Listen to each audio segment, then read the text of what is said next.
This is a sports catastrophe production. Hey there, hello there. It's Jeff Cutter, and welcome you to another sports catastrophe on this day. And on this day, April the 7th, E-I-E-I-O, a 10-pound boy was born in Guelph. E-I-E-I-O, with a J-O-R-D-A-N there and a C-A-P-A there. Jordan Capa was born April 7th, 2001. Now he's 20 years old. Now he has to deal for a lot of things. Jordan Capa was born on this day. E-I-E-I-O. And then he became a noble baseball player. E-I-E-I. No. As much as I like Jordan, and I've met the kid, he's not the on this day guy. That would be bad. And besides, it'd be a birthday boy. But anyway, this video is dedicated to him. He's not dead and all that, in case you want to know. But basically, yeah, I had the pleasure of meeting this young, spunky guy. Well, he's not young anymore. This spunky guy when he was 4 years old, when I moved to Kitchener for the first time in 2004. Oh no, he was 3 years old. But basically, he's been identified as being a very smart, hard worker and a baseball keen analytical mind and all that. That probably puts me to shame for baseball. But other sports, I'll put him to shame. Ha ha ha. So yeah, so he's at Niagara College trying to be in sports management, and I applied for it. And I've known the Kappa family for many years and all that. Mike, Amy, Brady, and the dogs. Although the dogs hate my guts. So anyway, here's to you, young Jordan Kappa. You are a star. And speaking of which, how about this? This is a topic that Jordan will like, and I, of course, will like. This is the day, April 7th, 1977, when the beloved Toronto Blue Jays played their first ever game, auspiciously in the snow. Unlike their expansion, unlike their Canadian counterparts, Montreal, who played in Shea Stadium with the Mets and had that crazy 11-10 game, which they won, the Blue Jays would face the White Sox on a snowy day at Exhibition Stadium. And yes, there was a stadium before the Sky Dome in Toronto. Exhibition Stadium was basically built for the CFL's Toronto Argonauts to replace Varsity Stadium. It was basically not meant for baseball, but Toronto scrambled. They didn't really have any plans for a baseball stadium. So they had to make do with what they got. And sadly, though, they failed miserably. It was called the Mistake by the Lake, kind of like Cleveland Stadium and all that. But yeah, Exhibition Stadium was terrible. If you were watching a baseball game with the Football Confederation, you were way out there and all that. You were really not there for baseball. Oh, that was more for the CFL. And once over the fence, you would see the yard lines of the Argo for the CFL field. So anyway, Exhibition Stadium became BMO Field after the Blue Jays moved to the Sky Dome in 1989, and basically has the soccer team and the Toronto Argos. But I digress. At Exhibition Stadium on that snowy Thursday, April 7th, 1977, the Blue Jays would take on the White Sox. The Blue Jays took part in an expansion draft in 1976 and would have some players who would be stars from the expansion draft: Doug Alt and Bill Singer, among others. The Blue Jays were trying hard. Toronto nearly got the San Francisco Giants back in 1976, but sadly, though, a new buyer got the team and moved and kept the team in San Francisco. The Blue Jays were hoping that Toronto was hoping that the Giants would come by. It would have been nice to see a Toronto Montreal series every so often. Unfortunately, that failed. So Toronto basically was upset over the loss of a chance to be in baseball's expansion. However, they caught a break. Seattle was bitching and moaning about an antitrust suit, and they were allowed to compete in 1977. They were supposed to be a second AL team, possibly in Washington. However, thanks to the lobbying of Kansas City owner Ewing Kauffman, who actually married a Toronto woman by the name of Muriel, I don't know what her last name was, but anyway, Muriel Kauffman, basically knew about baseball in Toronto and wanted to please his wife, who basically came from the Toronto area and said that Toronto would be ready for baseball. So Kauffman did everything in his power to make sure that the American League accepted Toronto as a team, not Washington. So Toronto got their team and got some players. Ernie Witt would be a star catcher, but he would be there, but he wouldn't be the star catcher. That would be Rick Cicerone and Alan Ashby, for that matter. First base would be Otto Velez. and Willie Upshaw.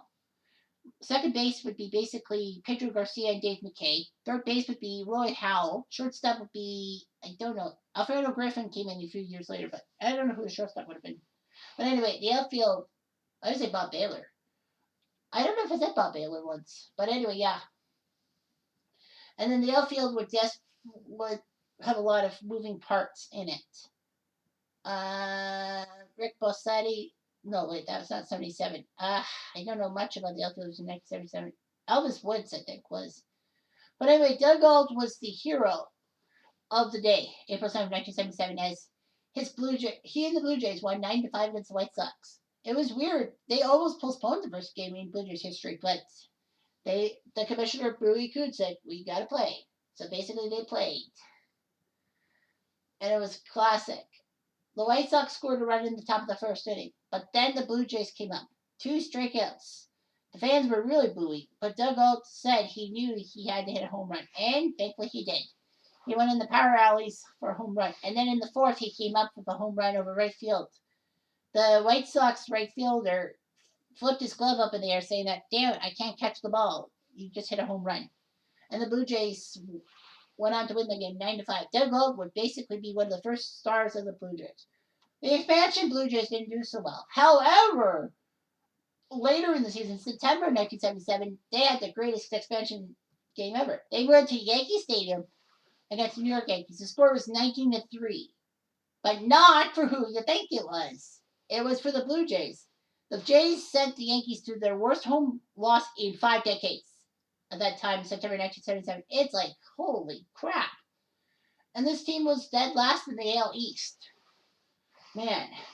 And Roy Howell got 9 RBIs in one game. That was not equal to Edwin Encarnacion's hat trick home runs, 3 home run game against the Tigers August of 2015, which was amazing. Although I was pissed off they threw hats on the field and all that, saying that you're making stupid stereotypes out of Canadians. But I digress. So the Blue Jays would go on. They had expansion pains, just like almost every other team. In 1982, they finally got out of last place in the AL East, although it was a tie with Cleveland. But the Blue Jays in 83 shocked everyone. They actually were in first place at the All-Star break in the AL East, but sadly, though, they would have a terrible week in Baltimore and Detroit in August and basically lose their momentum. 84, they were second place in the AL East. Sadly, though, the Tigers were basically wire to wire with a 35-5 start, as the 84 Tigers did. I wouldn't be surprised. But 85, the Blue Jays reached the mountaintop. They won the AL East, although it took till the second last game to do it. And they had a chance to knock off the Kansas City Royals in the ALCS. But somebody decided to put the LCS to a best of 7 instead of a best of 5 for the 85 season. If it was best of 5, just like 84, the Blue Jays would have faced the Cardinals in the World Series. Maybe they lose to the Cardinals. But here's the thing, though. That would have actually helped Ozzie Smith's famous home run in Game 5 of the 85 LCS. It would not have been like, oh, it's just a home run to win Game 5 and then Jack Clark's home run to win Game 6.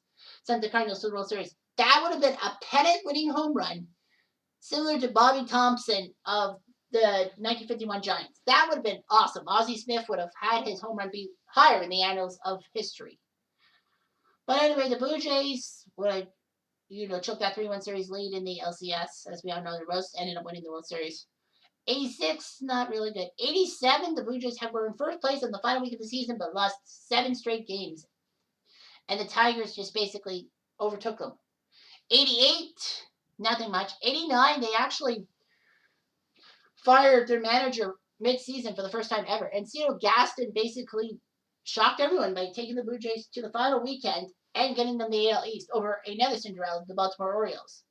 Blue Jays would have gone to get thumped by the Oakland Athletics in 5 games, but the 89 A's were just too freaking powerful. Canseco knocked one into the upper deck of Skydome.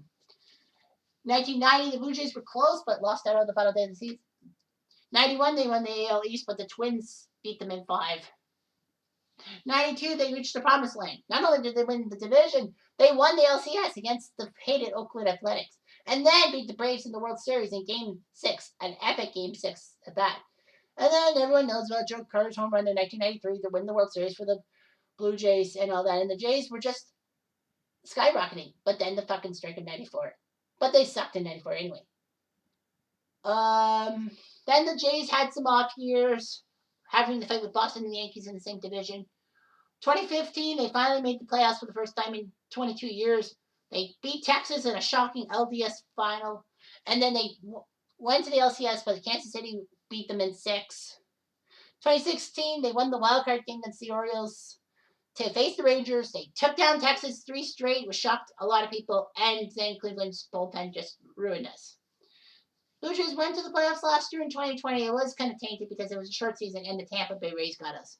But anyway, hail to the Blue Jays.